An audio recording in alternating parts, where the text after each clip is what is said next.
You're listening to another episode of From the Dust with Sara Decker, a place to explore spiritual experiences and topics. And no, we are never alone.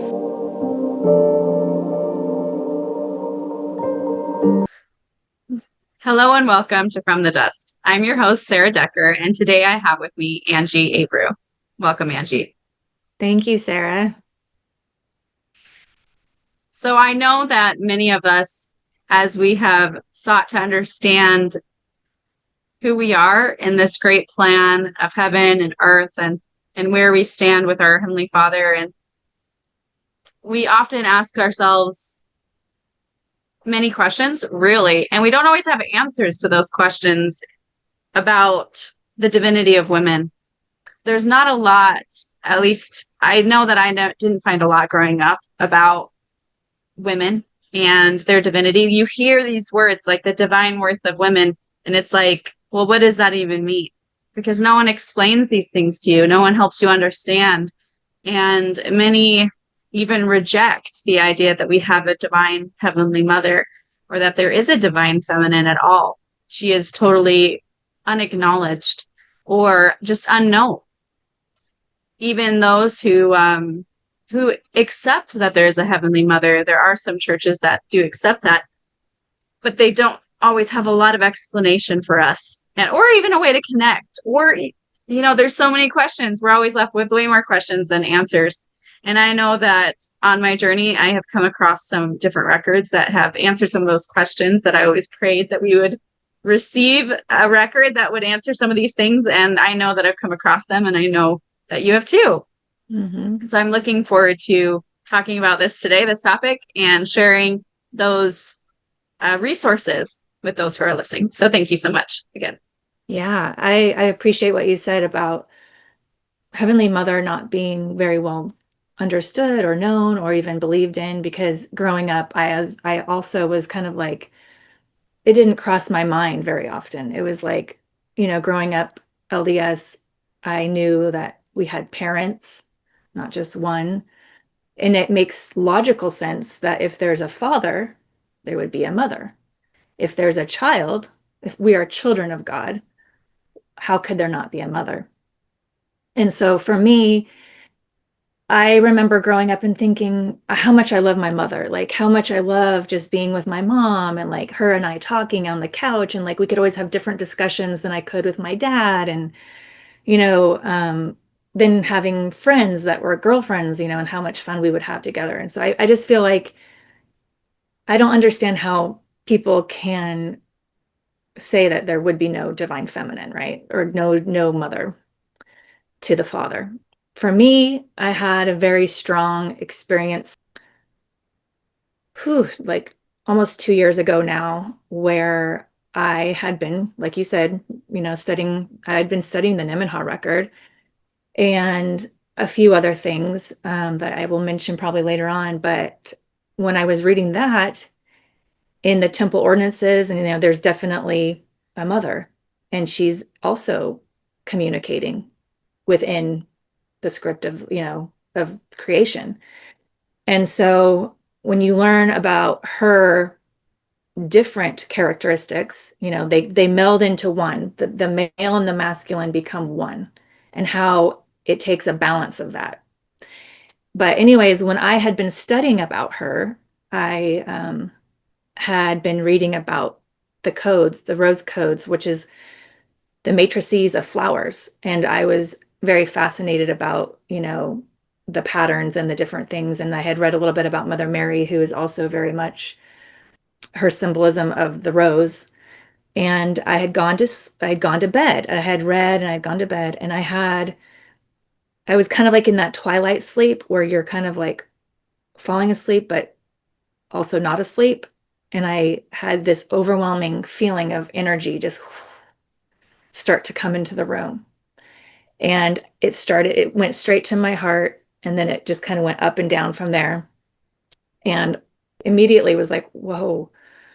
And I knew immediately that it was my mother, because she told me in my mind, she said, I am your mother. You're, the divine create mother of all living. And I was just so overcome by this beautiful feeling. And I felt like I was in her bosom. I felt like I was like nestled, wrapped in a tight blanket, and it was just like laying in her chest. And the feeling was something like I can't even explain it. It was so much love and so much just like a feeling of like, I know, like this is more natural and normal than like not having that. And it lasted for about, I would say 25 minutes. And she told me some very amazing things in that experience. And one of them was that I was to come to her, that she had words to give her children, and that she was going to be using me as a person that she wanted me to write down her words. And so I was like, okay, and I had been pretty good about going on the way. I was learning those skills, that skill set of learning how to quiet the body, quiet the mind, have, the questions and then receive the answers. But I had never talked directly to her. And so when that happened, one thing kind of led to another. And it's now a year and a half later. And whenever I go to her, I usually do it in the morning at the same time, right as the sun is coming up. And she tells me things that she wants to teach her children about. And it's pretty much like she'll say a topic and then she'll start teaching me the topic. And I can write it down like as she's, telling me. And so ultimately, the goal is to be able to put that into some sort of format where I can then share it with everyone. And it's just for those people that probably need an introduction or like, but it does talk a lot about the oneness of God. And a lot of things in my life had prepared me for understanding some of the things that she's teaching, because she puts it in, like, I love her because she can put it in these simple words. Like, sometimes if you're reading a book that's very, I don't know, like detailed, or like I look back and I read and I'm like, oh, that like it's so simple, which is like for like maybe like a fourth or a fifth grader, which I love, because we're all very new at this, right? We're all very new at understanding the masculine, feminine energies and how they are different. Yeah. No, I think that's wonderful. I have a similar gift in the sense that I have been sent messengers to teach me on various topics.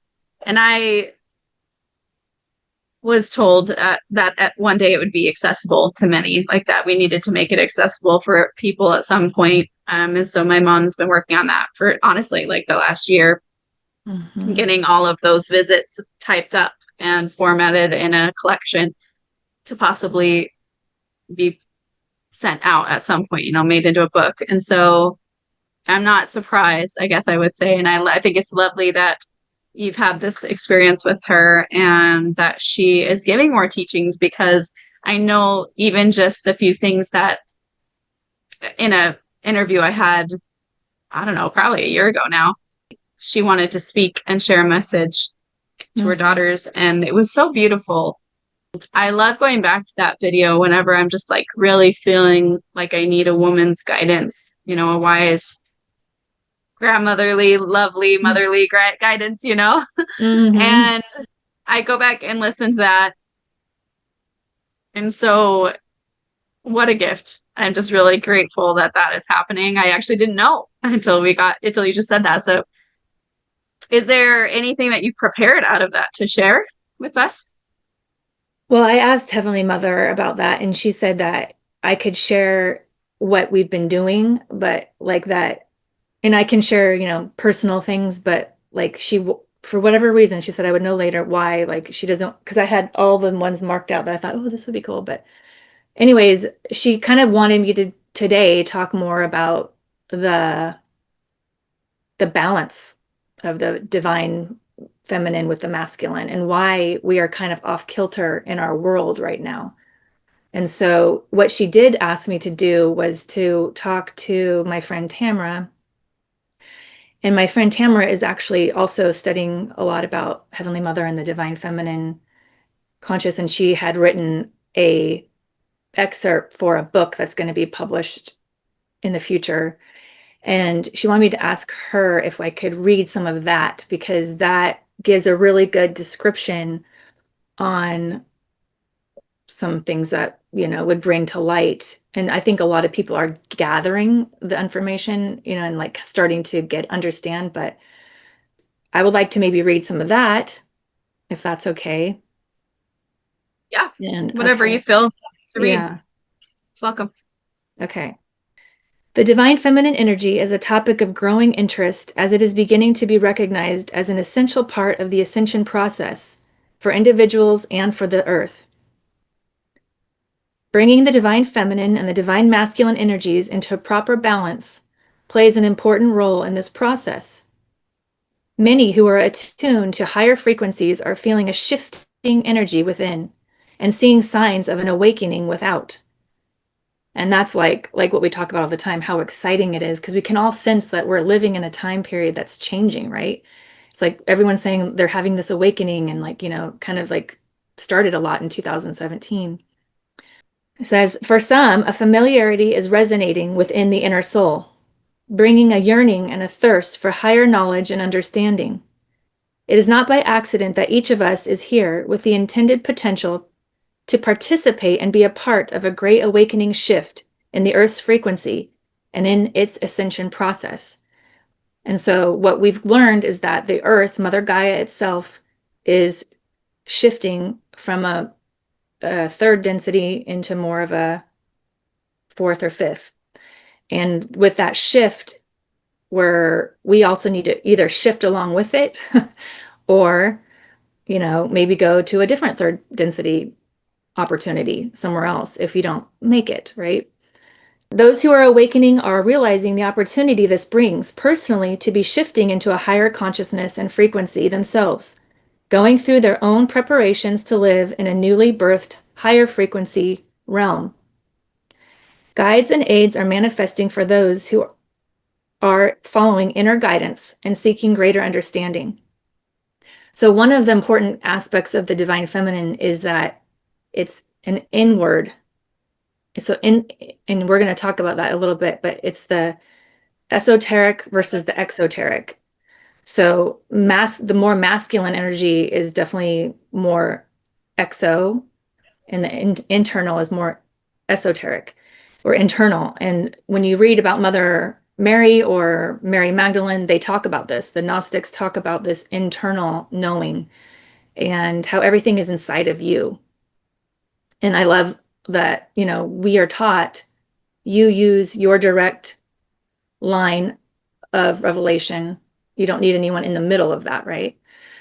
And then it goes on to say, one of the shifts happening, which is helping to make additional information and essential spiritual gifts more available, is the coming forth of the reintegration of the divine feminine energy.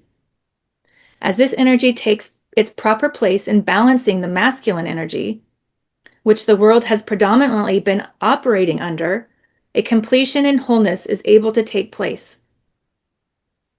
So I think we can all feel that, right? Like we can feel that that masculine energy, we've been missing the feminine side to some degree.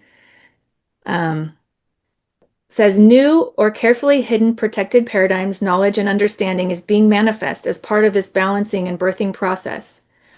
Left unchecked and out of balance, the masculine energy has largely been dominating in unhealthy and controlling ways. The systems we have been operating under in governments, religions, and most organizations and systems in the three-dimensional realm have predominantly been created, passed down, and controlled by out-of-balance masculine energy systems. These out-of-balance systems, with their divine feminine counterparts not being allowed to freely operate side by side, have been operating on lower frequency parasitical systems and are the cause of much of the suffering and pain in our world. These systems are fueled by self-interest, greed, and a quest for power and gain. They have overshadowed and overrun the higher frequency, natural spiritual attributes of the divine feminine energy, forcing these higher, more subtle frequency energies into submission and silence. I know I've heard you say it before that you felt a lot of times like as women, we're kind of looked over, right? Like, we're like, oh, well, that's not right. We have something to bring forth, and we do need to begin to understand that aspect of ourselves, and to not with force, not using the male domineering way, but we're going to be learning how women take that lead or take that stance. Well, and I think, something that has come to mind a couple times this week is that sometimes God lets us experience it, and it's unrighteous exercising of this freedom or this power within us to then be able to go, whoa, that didn't work. Let's do this right. And for me, like, that's something that as I watched growing up where this feminist thing, I mean, I was a little kid, so maybe I just didn't ever hear about it. But I feel like growing up, then this feminism became this big giant monster, really, that was rearing its head. And what came with it was things that I felt were very anti-feminist in nature, right? In the sense that, like, they wanted to say it was feminist to feminism, we're going to fight for our rights. But what was the right? To then work and have someone else raise your child? Was that really truly divinely feminine? I did not feel so. It didn't align to me with what my heart really knew was this divinity within me, was this opportunity to raise my children. And that was a major, like, that was so important. And I always knew that inherently. And then obviously, like, abortion and other conversations where it just seems like this seems very much in disagreement with what is divinely feminine. But as I've gotten older, I've realized that at the core of it was women trying to gain their voice and be seen and heard and appreciated. I mean, all of us want to be seen, heard, and appreciated. And so then they came at it like a very masculine way. So that's why I'm tying it into what you're saying. Like, I feel like it was a very masculine way to try to claim their power. And it came off as very, honestly, causing more trauma and pain to the world, bringing things more out of alignment than more into alignment than anything. I think it's interesting because I know I've said before, like, you see this feminism trying to reclaim their voice, trying to be seen and heard and appreciated. And then there's the opposite side going, no, I don't want to be anything like that. And I do think that there is a happiness, there is a medium of divine strength in women that does need to be acknowledged for us to be whole. We can't be half a person. We can't be half a community. We can't be half an earth where we're only paying attention to one gender and everyone else is just nothing, like, we can't walk around continuing to see each other as one gender is more important than the other, like, that's not healthy. It's not in balance, and it's not healthy for our earth, for our families, for our communities, for our nation and our world. I totally have experienced what you're saying just in my life, is watching these waves of different thought and seeing how people are shifting and understanding. And even in the LDS space, there was, the ordained women movement. And even at the time, I was like, I see their hearts in this. I read so many stories of women just like, I just want to be able to give my husband a blessing like he gives me. And I saw that their hearts were in a good place about it. And I prayed for them, and I loved them from afar while not really understanding it. And then for me, and so we'll get to this journey, because I know you prepared some things to talk about your journey. Like, how did you get here to understanding this in the different books, which I want you to be able to share the books that you have learned these things through. I personally, just sharing my story, I'm a mom. I've got 5 boys. At the time, I only had 4 boys and was, I think, pregnant with my daughter. I was just praying about, how do I help my kids understand the power of God, the priesthood of God? Like, how do I help them be strong priesthood holders as they grow up in the church? We were still very active LDS at the time. And so that was my prayer. And I kept praying, okay, where do I study in the scriptures? And I'd be prompted to go to a certain part of the scriptures. And then the Spirit would teach me my priesthood. Like, he'd go, oh, you teach me about priesthood. And he'd say, that applies to you.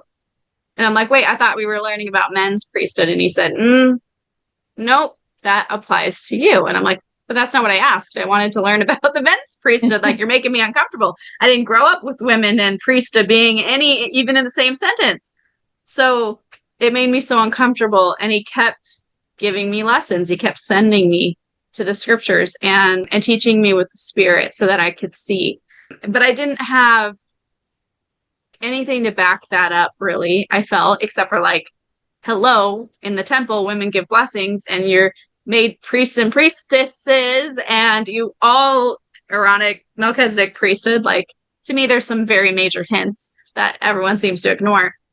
I didn't feel like there was really anything that I could base it off of and go, hey, look, it's right here. Anyways, so that's kind of part of my journey. And then the Lord had me go on this journey with him alone, where he's teaching me, and Heavenly Mother was teaching me alongside him, and she was helping me to understand. And then I actually started finding some records that verified some of these things. Right. So it was kind of funny. I prayed for records for years, and even though they were out there, because these aren't new records, they've been out there for a while, I was not aware of them until I was at a certain place in my learning where it was the appropriate time. And I learned through the Spirit and from Heavenly Mother and the Lord. Yeah.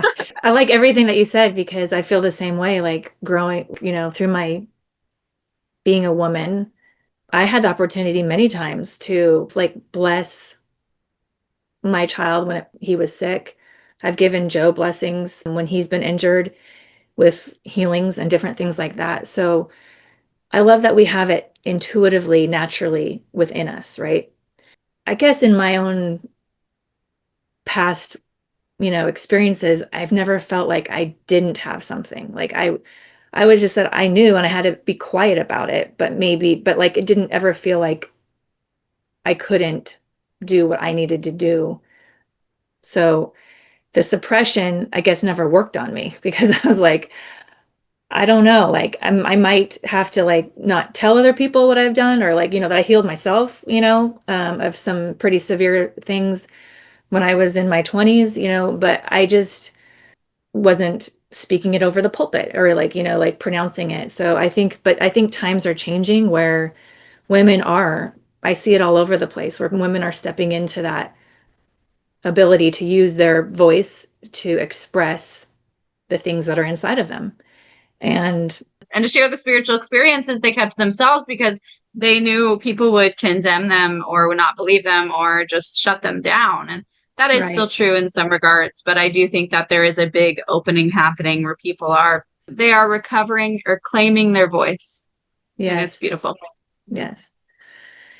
So one of the things that I've learned in my studies is that we all, whether we're in a female body or a masculine body, we have both energies within us. And so even some women are operating on more of the masculine is overbearing the feminine. And so we all, each individually, men too, men might need to understand, like, okay, this masculine energy has been working pretty good for me, but now I need to start developing more of my feminine attributes. And what we're not really clear on a lot of times is what are the masculine attributes and what are the female attributes. And so that's what I'm going to kind of like read a little bit more about, just to like bring more to the table in our discussion. Because it says, the divine masculine energy in its proper use and balance has many essential and important attributes which complement, protect, and preserve the divine feminine, giving balance and space for both to fully thrive. This energy, through proper use, gives protection, strength, action, and leadership to support the divine feminine's more subtle and spiritual energies. When a healthy space is created and held for the divine feminine energy to thrive and be supported in, the solid foundation created gives grounding and allows it to come forward and flourish in its intended purpose. The feminine energy attributes of creativity, compassion, nurturing, receptivity, intuition, wisdom, and a deep connection to the natural world flourishes, bringing balance, meaning, and purpose to both energies and to all of life, allowing all to properly fulfill divine purpose. So once you kind of start to realize, I need to like be getting both of these energies and bringing them into a balance. And so like when people talk about Kundalini or being baptized with the spirit, the fire, that's what's happening, is when they're able to balance those energies and they start to come together as one, then they're at a crossroads, right? They're at one step. I think that that's what we're all really needing to kind of do. And we can see in society that even me, I notice in myself a lot of times when I do something, I'm like, whoa, that was like totally like so when the opposite of that was totally masculine, like something that was like a power, like needing to control, like, kind of move that I made. When I need to like balance that out with more gentle way of speaking or kind, I need to start working on balancing those. That is a very important aspect. I know that you've recently, well, maybe not recently, but for a while now, have understood multiple lives, right? Multiple incarnations. You have to ask yourself the question, if I have been a male in a different lifetime and a female in a different life, that just tells you that your spirit does have both of those energies, and it can choose which one it wants to be, if it wants to come into like a male body or a female body. And then we learn lessons. We're on the progression of learning how to balance these different energies by being more predominantly male or predominantly female in a lifetime. And what Jesus was able to do was in a lifetime, he was able to bring the balance of both of those. And I think that's an important concept to begin to learn as we're learning about the feminine, the divine feminine, is not to push one or the other out, but to bring them together. And then also know that each aspect or each characteristic of each has a shadow aspect, right? So like we can take each one of those aspects that's a positive aspect, and it can be flipped into something that's not as good. And I want to just real quick, like read the negative, like the shadow aspects of the divine feminine, because it's a very telling situation. So on the light side, you have love, compassion, nurturing, healing, intuition, receptivity, flow, adaptability, creativity, connection with nature and nature's cycles, fertility, creation, and authentic emotional expression. But flipped around, it can turn into manipulation, victimhood, overgiving while your cup is empty, emotional suppression, distrust of intuition, subordination to the masculine, clinginess, dependency, competition with other women, and more intellect over heart. So we can see how a lot of all the women, woes of the world, it sounds like, right, all the woes of our struggles as women, Right. When we realize, okay, like, whoa, I have a lot of healing to do. Like that's what turns that intrinsically looking inside of yourself and saying, okay, is the problem outside of myself or is the problem more inside? Not that it's a problem, but a challenge to overcome. That's why healing work is so important. And I know that you've been involved in a lot of healing work too. I am, learning about the shadow aspects. Yeshua has told me, come to me at the end of your day and ask, and we'll do a review. When you made this choice, how did it make you feel? Or when you did this, like, and we can come to an understanding of like, okay, well, I did this because of something internally in me. Like maybe it was from a past life, or maybe it was because of the way I grew up in my childhood, or, maybe it was because of a past relationship that I had. And then you have to learn how to say, okay, that wasn't the best way to handle it. If I used one of the positive attributes of my femininity, how would that be able to cancel out that negative one? And so ultimately you're bringing those into balance. And even the masculine has the counterparts to their positive sides, and that is power, aggression, like all these things that we're seeing, wanting to control and they've wanted to suppress. I feel like these are very important topics to be discussing and sharing so that we can get to that place where we're going to bring it into a healthier balance. And if you have anything to say to that. I feel like I'm supposed to share something. So one thing that I had never really considered, but was expressed to me as part of a revelation I received last year around this time of year, was that when we heal, we shed the trauma, and then we also are able to shed the reactivity to the struggles and trauma that we have experienced, which is like those shadow things that you're talking about. You're talking about things that maybe it's the way that we react to life because of trauma and because of abuse or hardships that we've experienced. And that as we heal, we actually shed those things so that we can interact in our more authentic way, in our more true selves, like aligned with our true selves. That all of that is not actually our true self. It is our reactive nature because of trauma. And as we heal from those things, then we can interact in the world in a more authentic way, which is love, because our spirits are love, connected to a creator who is love, and so we are far more love, and as we heal, we are just more authentically able to interact with the world. And that is Zion. He's like, that's how you build Zion. Like, that is building Zion. Like, as we shed all that trauma and all that other stuff and heal, then we are naturally more inclined to behave in a way that is aligned with what we would maybe call Zion, depending on your, religious upbringing. Yeah. No, I love that because in my study, one of the main books that I was led to study first was A Course in Miracles. And that's a very big text. Man, did it change my life. When I finished that book, I've never had more of a feeling of from Yeshua, because it's a book channeled through him, or not. Yeah, it was by him, of just like, this is a huge learning lesson for you, because it talks about the ego and how there's reality and then there's the ego, and reality is love, God, and being in alignment with the will of God. And then there's everything else that is the false matrix that we believe in and think that we're here in. And the trick is to realize that, oh, I can just let this go because it's not really me.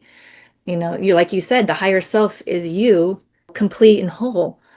And we just have to, basically, it can be as simple as just remembering that. And but it's not simple, because we want to attack and we want to play the victim and we want to do all these different things. But that's in the design of God's plan, is that he gives everything that we need in our little embryo, and then we start growing, and we are going to grow back to, to be like him. But it's that we have to do the work to get there. We have to experience and grow and learn. And that's why we have trials, and we have the different people that come into our lives that are there to teach us lessons. I look at things that are hard now in my life and say, okay, oh, this is fun, because how can I get through this? Because I know that anything that I look out in the world and see that I don't like, that's teaching me that there's something inside of me that needs to change, and that needs to see it as love, because it's only love or not love. And so it brings it down to a real basic level, but I love that because it really is pretty basic. I can go on because I wanted to get to this other part that explains even more about the coming together of these two energies. It says both males and females have a masculine and a feminine energetic part to them. However, males by nature have a stronger inclination towards masculine energies and characteristics, and females to the feminine, whatever type of body you typically are in. Both energies have potential for positive or negative manifestations, depending on whether individuals are operating out of self or wholeness motives, ego or higher self, basically. An individual operating in self-interest is out of balance in their energy operating systems. In an optimally balanced state, both energies function in harmony and in full support of each other and for the whole. Jesus Christ is the perfect example of embodying and achieving a perfect balance in both energies, exemplifying and activating as perfected Christ consciousness, also known as a unity or oneness consciousness. The care of Christ's message, which he taught by word and example, was how to be a whole and perfect being, successfully merging the masculine and feminine energies into one, and by so doing, becoming spiritually sovereign. So becoming like God, right? Because God, we know God is not just father, it's mother and father combined into one, entity. Spiritual sovereigns have successfully merged the masculine and feminine energies into one, with neither energy being dominant over the other, and each fully supporting and enhancing the other. Spiritual sovereigns think for themselves and are their own authority, being fully in alignment with natural law, universal law, and the multiverse. Their ability to reason, discern, filter information, set boundaries, choose, take action, create, and activate intuition, compassion, and the heart center are some of the characteristics of a sovereign being. This is where true consciousness is born and is the source of free will. We can Where are you getting that from? This is my friend Tamara, who's also been like me doing divine feminine research. And from all the different collective books that we've read, she's prepared a chapter to introduce what is going to be discussed within the book. So, okay. Yeah. So that's the intro. It's the Love intro. It. Yeah. Well, that was lovely. Yeah. New spiritual gifts and abilities become activated and synchronicities flow freely when the masculine and feminine energies are brought into harmonious balance. Well, I'm going to jump in there because this is something that I have been thinking about for a while now, is that we have the masculine structure of organized religion, but oftentimes what's lost is the feminine spirituality of gifts, of these gifts of the spirit in abundance, like whatever they may be, prophesying, dreaming, interpretation of dreams, tongues, the interpretation of tongues, just like the different types of spiritual gifts. I just think that there's so many of them, so it's hard to like try to think of specific ones I want to mention, but I have been given this like little vision of what it could be if we were all living in our spiritual gifts. If you were acting in yours and I'm acting in mine, and we're celebrating these things instead of quieting them down. I mean, one of the things, the visuals that I was given through the spirit was that, church is supposed to be this place where we all share our faith and our experiences and are lifted up together. Because as you testify and share, I'm going to be edified. And as I share, you'll be edified as well. And that's how it's supposed to be. We're supposed to be lifted in the room, all together, unified in our testimony and in our faith. But oftentimes, unfortunately, here's the thing. It's been a while probably since I said this, but I don't hate organized religion at all. I grew up in it, and I actually really appreciate it. So I see a lot of the beauty and the good. But I also recognize that there's oftentimes in the scriptures, including when Christ was alive on the earth, where religion was shutting down truth and they didn't want to hear it. And you see it in the Book of Mormon as well. Alma had to flee because the wicked priests and the wicked king, and had to just restart his own another church with more pure teachings without all of the the ugliness that had gotten mixed in. And I just think that I look around me now as an adult and I see a lot of dirt mixed into our cakes. You know what I mean? Like or whatever you want to say, something dirt in our honey, maybe, the gospel is like sweet savor and it's beautiful and it tastes so good in our hearts and in our minds. But there often tends to be a bit of dirt mixed in. And some of that, I think, is because of the overabundance of the masculine energy that doesn't have the feminine balance to balance it out.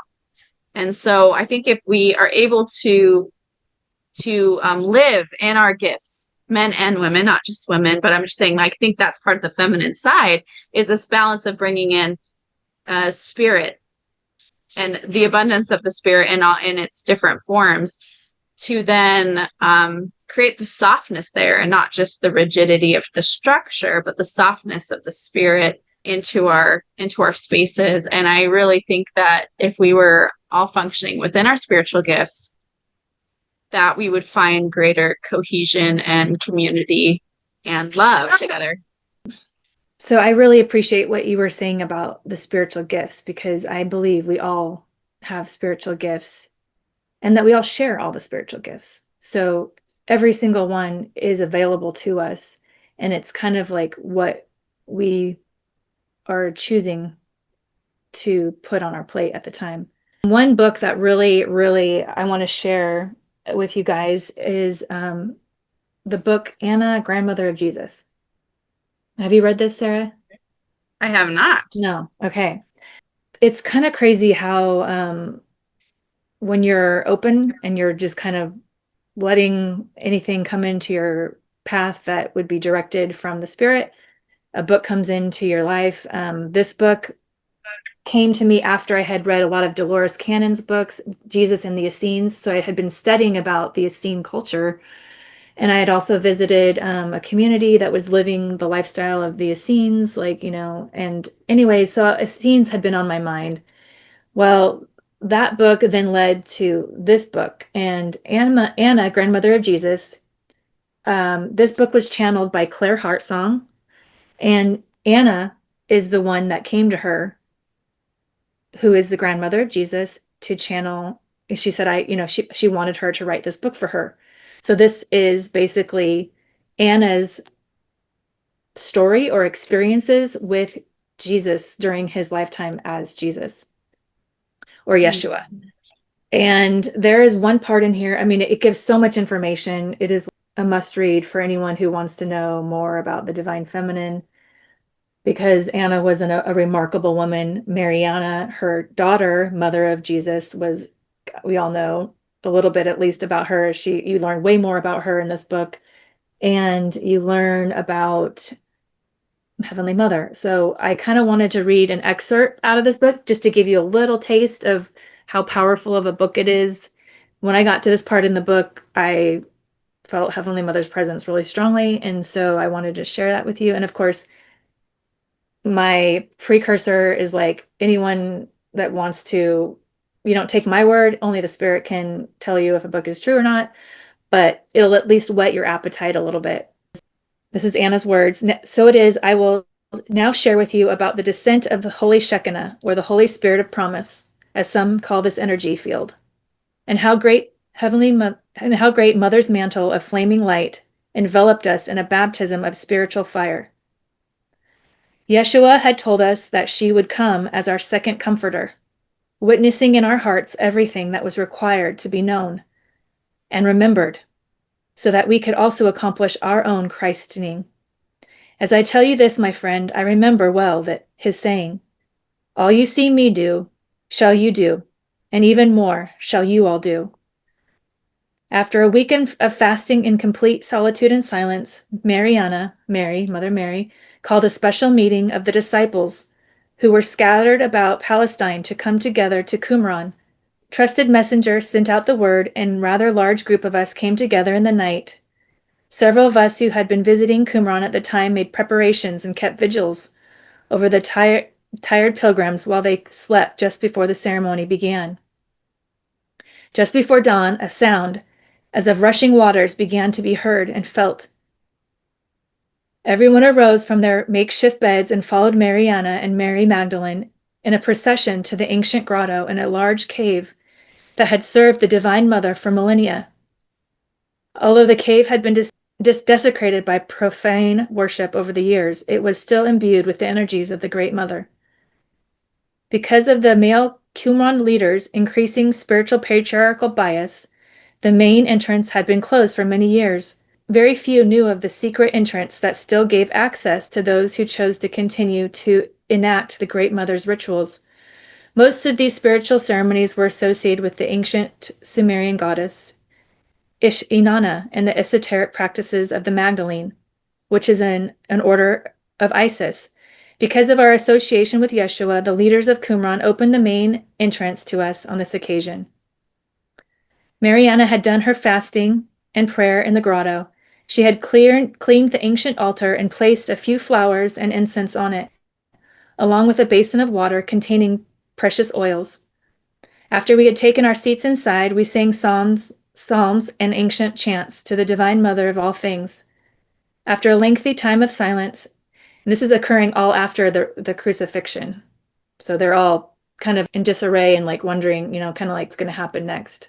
But Christ had told them that they would have this second comforter experience.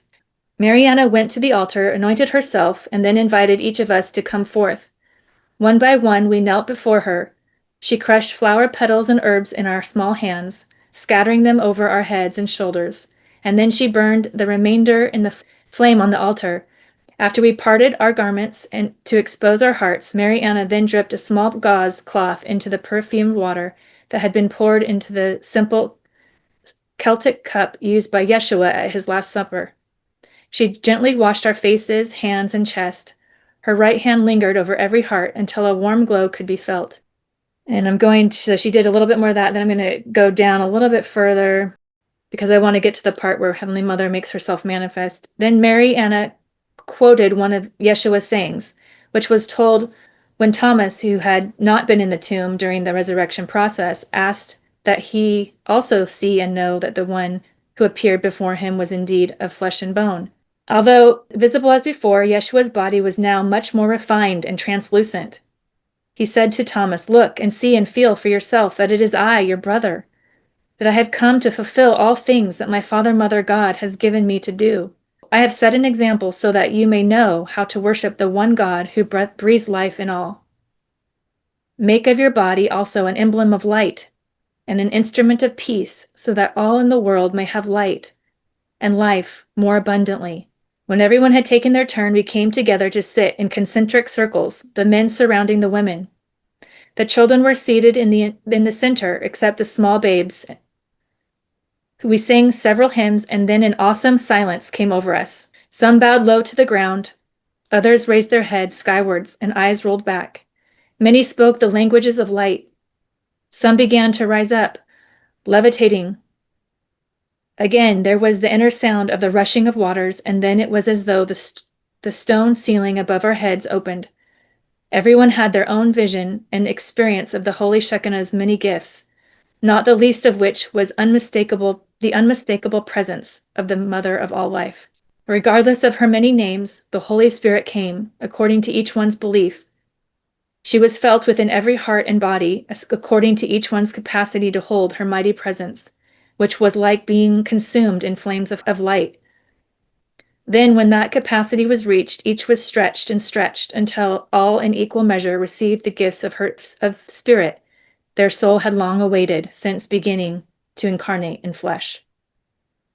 The feminine creative aspect of the Godhead came down and alighted upon each of us with the softness of a white dove.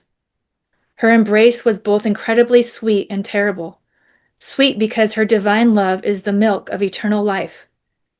Her countenance was only dark and terrible to those who chose to resist her embrace, for it is that, when her intoxicating nectars are drunk, everything dissolves into formless being. And it goes on, so I'm going to stop there, but whew, it's just amazing what is coming to this earth right now in terms of knowledge of what transpired at the time of Christ. And I mean, this is the first book. Then there's another book that Anna continued to share even more teachings with Claire. And that book is called Anna, the Voice of the Magdalenes.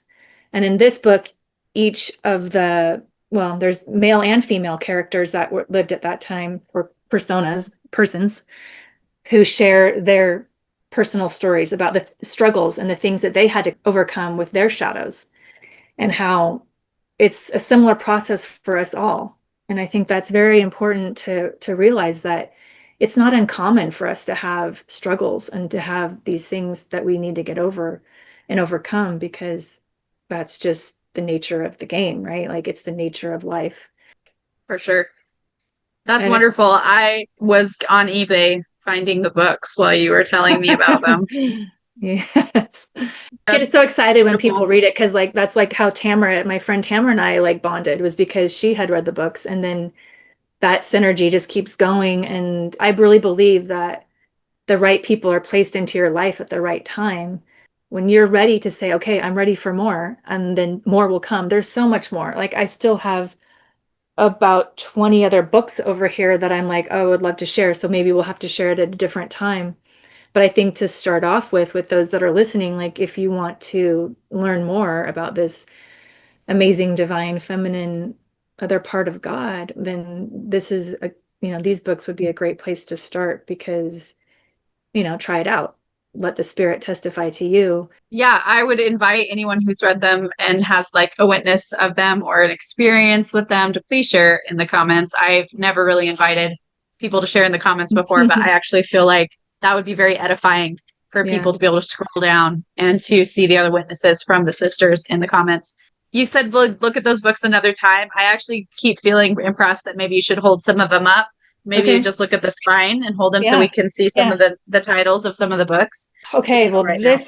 this one's very near and dear to my heart because this one is amazing too.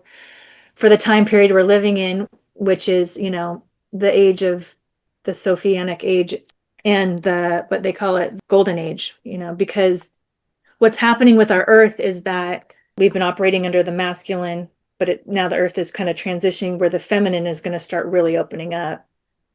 And again, when I say when you're ready, the right things come into your space.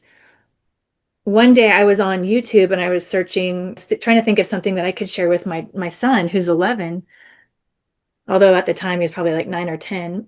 And this guy from Germany, who is a children's illustrator and children's story writer, book writer, was drawing these illustrations explaining things like multiple lives and reincarnation, explaining the Godhead and different things. And I was like, wow, he's doing a really good job. So I started sharing these things with Bentley. And after a while, I was like, where is he getting this information? Because it was so right on with what Heavenly Mother was teaching me and what I was learning. And so I looked him up and I emailed him, and he told me that he was getting the information from Gabriele. And I'm like, who is Gabriele? Well, Gabriele happens to be a prophetess. She is the other half of Isaiah. So it was prophesied that another would come. I don't know how much you've studied about twin flame or our higher selves. We all I have haven't studied it, but I think I'm familiar with the term and I understand it, but I've never like read books about it to study it more. Yeah. To So answer your question. basically, in our creation, we all have a dual. So you have the masculine, feminine, and those come back together. You started out together, but then with the fall, you were separated because God knew that he needed to have motivation for you to kind of come back. So that's why we always have that feeling or that longing of like, oh, I need to be with someone. I need to have that other part of me complete. Well, that is a very real thing, and that will eventually happen for all of us. We might go through multiple different relationships where we learn from our shadow side. Like other people can teach us different things, as in soulmates, but there's really ultimately one that you'll get back to. Anyways, Gabriele, she just passed away about a year ago, but she has been receiving revelation from God for the last 30, 40 years, but she did pass away last year. She has book after book. I can't tell you how many books. Is it her name's just Gabrielle, or how would you look her up? Gabriele Publishing is where you can go on to find her books. But I mean, like she has the great cosmic teachings of Jesus of Nazareth. She has Cause and Development of All Illness. Like her books are phenomenal. And it took me a while to develop my testimony of her because, when you're first introduced to something, you're like, well, that sounds interesting. And it might prick your interest and then you have to try it out. The first book I ever read of hers was this one, and it's called A Woman's Life in Service of the Eternal. My path as the teaching prophetess and emissary of God at the turn of time. So this is her autobiography, and I'm just going to read a little bit out of it because it's pretty awesome. In the beginning of it, she has a little excerpt of, they ask her, why would you write a book about yourself? And she answers it. So the question is, why does a person who, in the spirit of God, that is a person who lives impersonally, write an autobiography? And she answers it, if it were solely about me, it would certainly not have come to this book. I am not important. The prophetic event has to be seen in a larger context. At every great turn of time, God has sent prophets. About the prophets of the Old Covenant and also about the prophets of the time after Jesus. Few authentic records have been passed down that provide information about the nature of the prophetic word, about the development to becoming a prophet, and about the inner process that are connected with the prophetic office. That is why I have frequently been asked during the past years to write down my experiences and publish them in a book form. Because this is above all the will of God, whom I serve, with this I pass on several records to the public. There are merely a few descriptions in comparison into what I have had to learn experience and suffer. The Lord wants the present generation and future generations to learn about what greatness is taking place or took place in the time through him, the eternal. This time is a mighty turn of time because life on this earth will change radically, and that to an extent that no inhabitant of the earth can imagine today. In the manifold signs of time, many recognize the evidence indicating the so-called final battle between light and darkness. The world of egocentricity and materialism is gradually fading away. The age of the Spirit of Christ, as he taught his apostles and disciples, is rising and shaping the new era. To bear lawful fruit on the earth, the kingdom of God, the kingdom of peace, which Jesus Christ taught, has to grow out of each person's soul. Time is like a ripe fruit. People who live a God-filled life, who keep the laws of God, make peace with their fellow man. Only then will there be peace on this earth, and the kingdom of peace can be raised.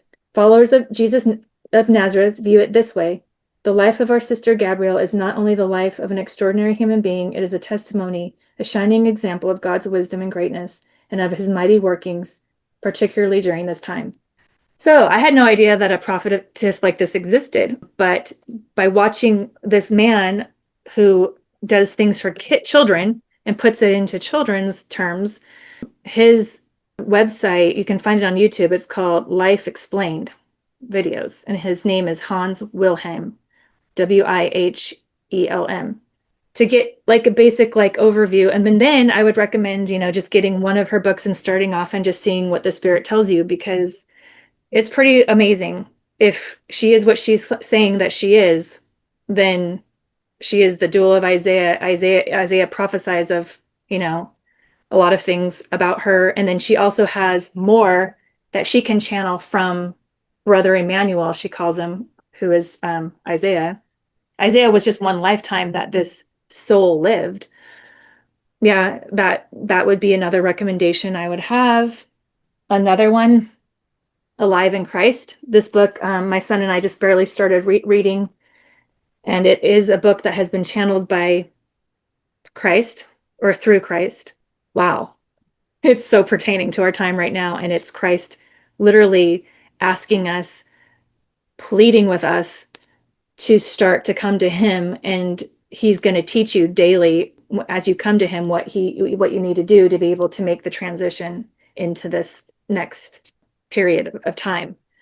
This one is there, and so the author, did they just leave it as Christ or something? Or no, let's see. You can find it at theheavensareopen.org. So www.theheavensareopen.org.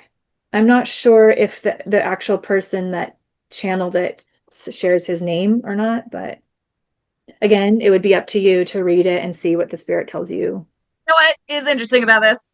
Sorry, I just connected this dot, so I'm excited suddenly. A couple years ago, I had this dream about a veil being lifted over the earth. And it said, like, lifted, like taken away, removed is what I mean by that.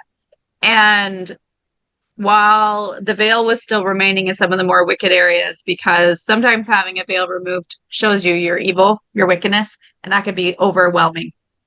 And anyways, I was told they just weren't ready. So some of the more wicked areas, the veil is not lifted, but like for the righteous and those seeking the Lord, like, open hearts and stuff, the veil is lifted over the earth. And so to me, that's part of the conversation why I mentioned spiritual gifts and stuff, is because I'm like, the veil is being lifted. So your gifts, in my opinion, there's going to be more gifts made manifest on our earth than maybe 50 years ago, because that veil is lifted. And so to me, like, hearing about all of these people, all these records, these books that are actually channeled records, is kind of cool, because there's this whole realm of knowledge that we have not tapped into if we are not aware of it and aware of the channeling and that kind of stuff, because there is caution in all things, and use the Spirit, right? Use discernment, pray for discernment, and pray for guidance with the Spirit. But it's really exciting to me to see, to me, this is a witness and a testimony of that veil lifted. I know. That's So why it's like so anyway, exciting. I just get like my husband and I were just like, this is like we always look at each other and we just have those eyes to be like, what the heck is happening? This is so exciting, And I mean, YouTube is just filled with people who are also being able to channel like whole other social memory complexes that are literally collective consciousnesses that are in a more, terrestrial or celestial type state that are wanting to help Earth right now be able to make that next transition. And this is this is the way, this is the progression of not only our souls, but like planetary systems, galaxies, universes. And so when you start opening up your mind to like understanding more, even outside of our own planet, you realize, wow, there is just so much more out there. yes, And yes. And we it's started very off with exciting. Ra, the Law of One, which is a whole series of books that teach you all the communication that was given from Ra, a collective consciousness. And then, now there's one that it's called the Z's that are giving, another man information to help, and so Oh there's yeah, just, I've heard of them. yeah, so like there's so much out there that, and not to an overwhelming way, but just an exciting way. Well, And what I'm finding is that they're all kind of like linking up.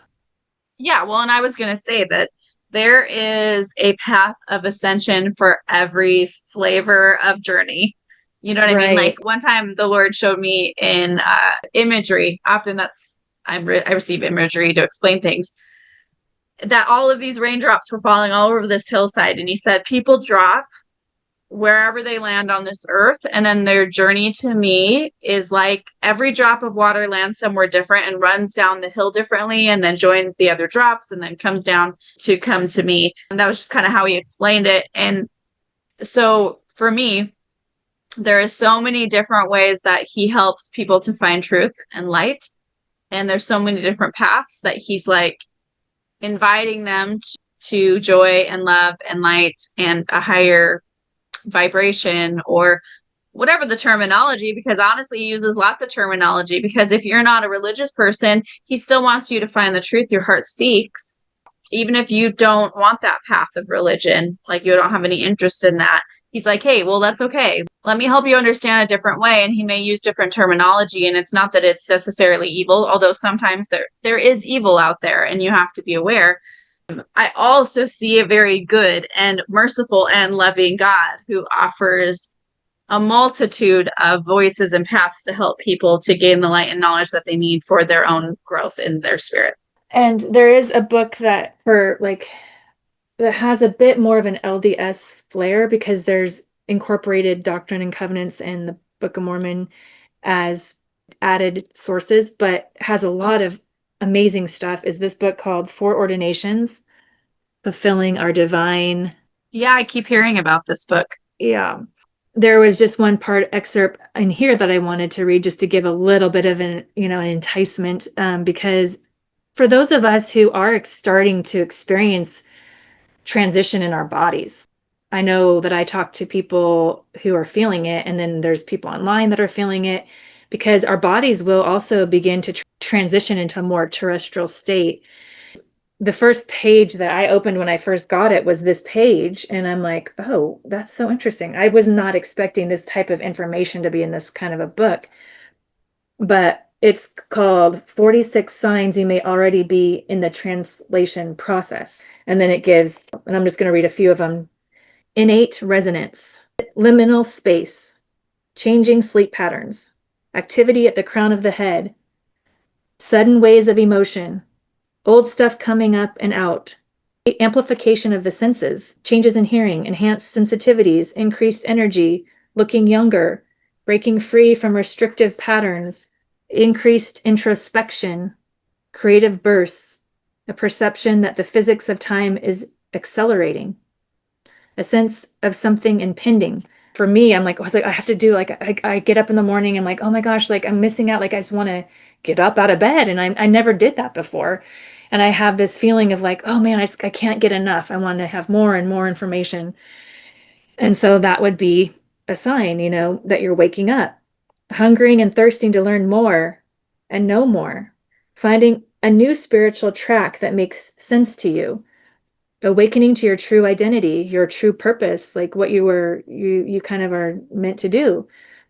Synchronicities and numbers. I never was aware of numbers, before. And now I'm like, oh, I see that number and I kind of like see it often. And I'm like, oh, that must mean something. And then this other book, The Rose Codes, is another amazing divine feminine book that gives a lot of information about the differences, in the feminine, masculine, and like the whole thing is about the divine feminine, but it pertains to both, like, none of this divine feminine information is just for women. It's not. It's for men too, and they really need to get in sync with that, or they're gonna be imbalanced.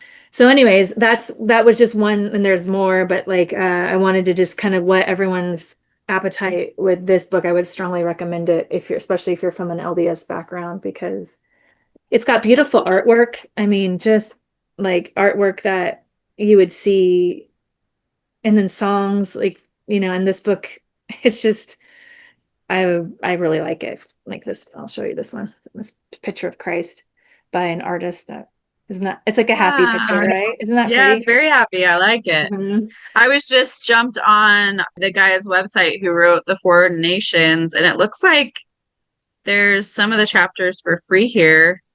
I don't know if it's the whole book or Yeah, so this what. book was one, it was all one book, and now he's made like a part 1 and a part 2, because it is kind of a thick book, I guess. It says on here that it's by Robert L. Charlton. And it's what, from my understanding from the author, is that, because I have spoken to the author, it's a compilation of different people's works that he's put together. So different people that have studied different topics and then put together in that book. Interesting. Yeah, like it's just, you can just play it. Oh, that's so cool. I mean, audio wise, you can get on and listen to it. It looks like it's possibly free. I just looked on that on Audible. Otherwise, there is a website to access his books, charlton-productions.com, to get the book. Anyway, I just looked it up really quick. I was writing them down, and I'm like, I just need to go throw all these in my cart.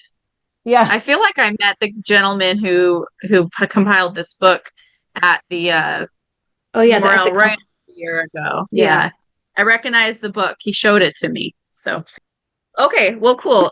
This gives, lots of opportunity for people to see different books and whatever calls to them to pursue those. And I would suggest, I just have 2 more. Okay, yeah, and I would just say, like, share them, and then I'll share my thought. Okay, so this one's called the Sophia Code. This one was the first one that kind of like, it was a challenge. It's a challenge because it has, for me, I was at the beginning of my stage. Now this book, there's no other book that's better. It has a whole chapter from White Buffalo Woman in here that will knock your socks off if you want to learn about what White Buffalo Woman did and how she came and brought the pipe to the Native Americans. She came as like a lightning bolt, and then she turned into a white buffalo, and then she turned into this beautiful woman, just to give us a little bit of an appetite for what you can do as an ascended master or as someone who has done a lot. That book, what is beautiful about that? I'm not indigenous, so maybe I should just keep my mouth shut. But the little bit I've been taught is like that the buffalo made an agreement to be the source of nutrition for that Lakota, I think it's the Lakota tribe that has this whole story around it. And that's just very simple. I don't know the whole story. I'll leave that to people that are meant to tell the story. But what I see in that is someone coming down and taking the form of a white buffalo. Is like, this is the food of the spirit. Yeah. I bring to you the food, the nourishment of the spirit.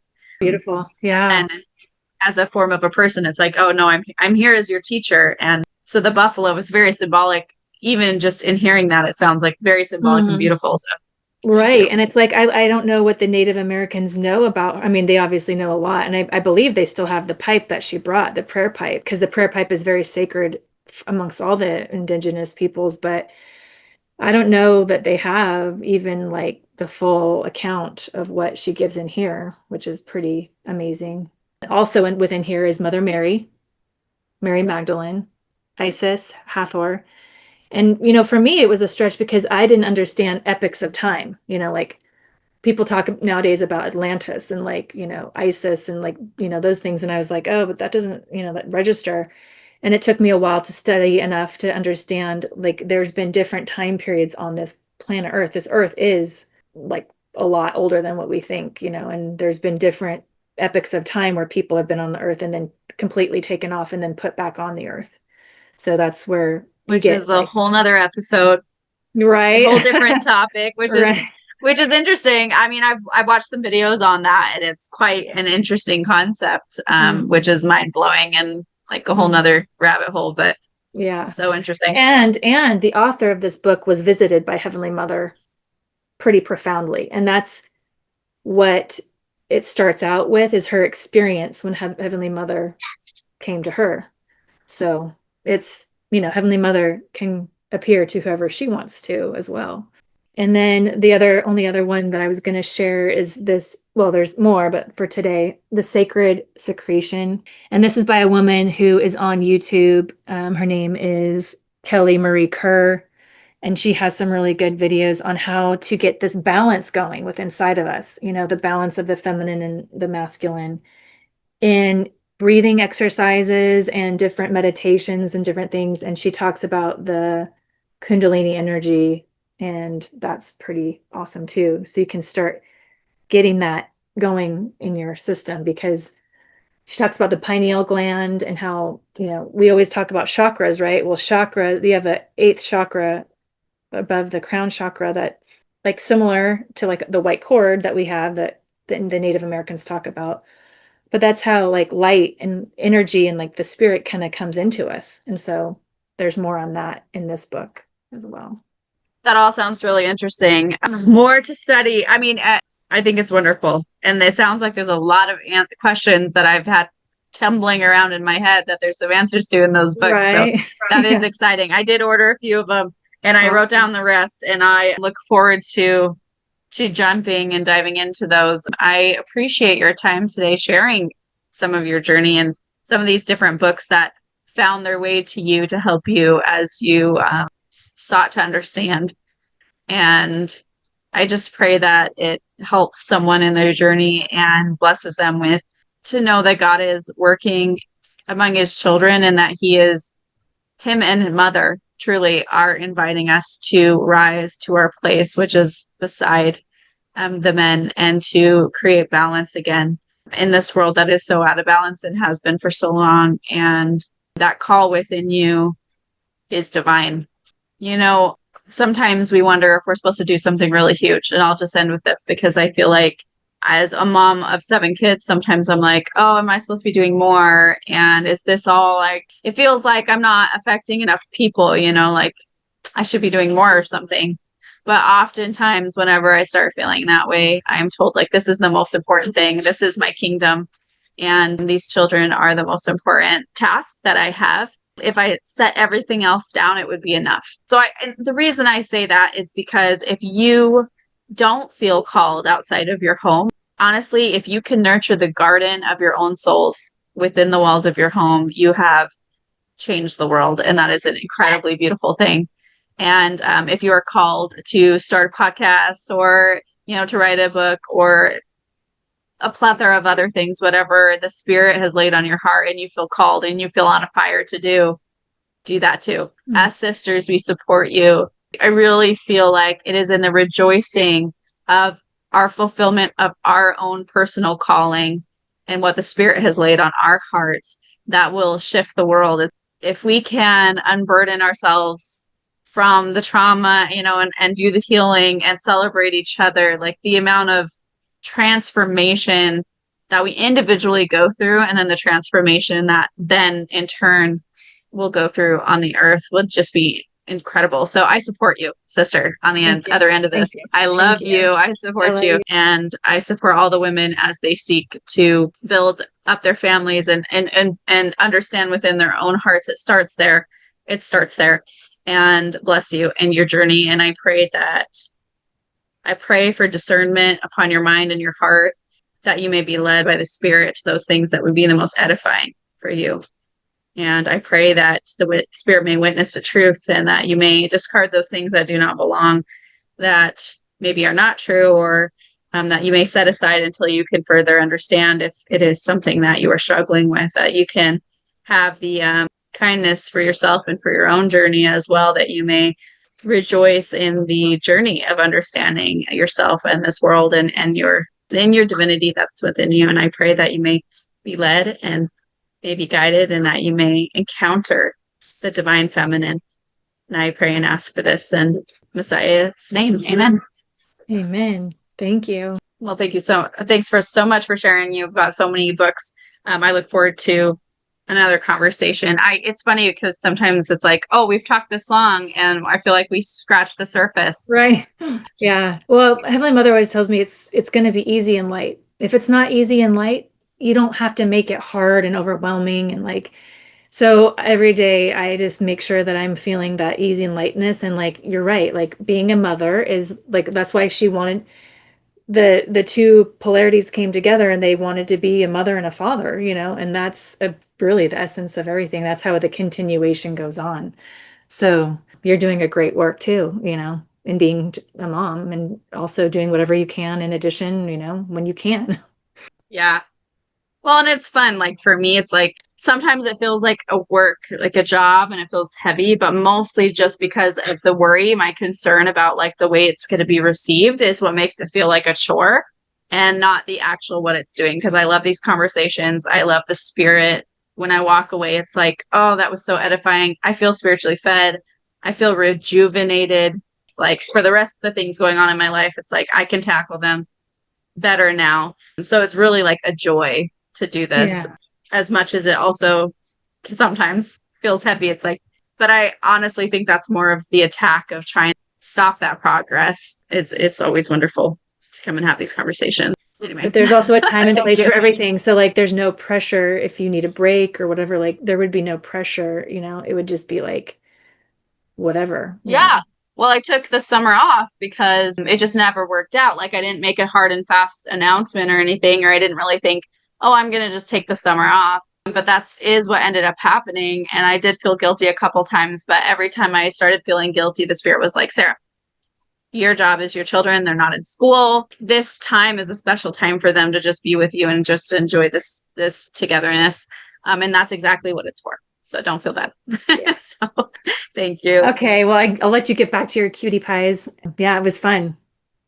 Yeah, this was good. It's good. And I'll have to see which ones I can get on maybe even Audible, and hopefully get through a book or two before our next like conversation, because I do think we should talk again. And absolutely. That would be awesome.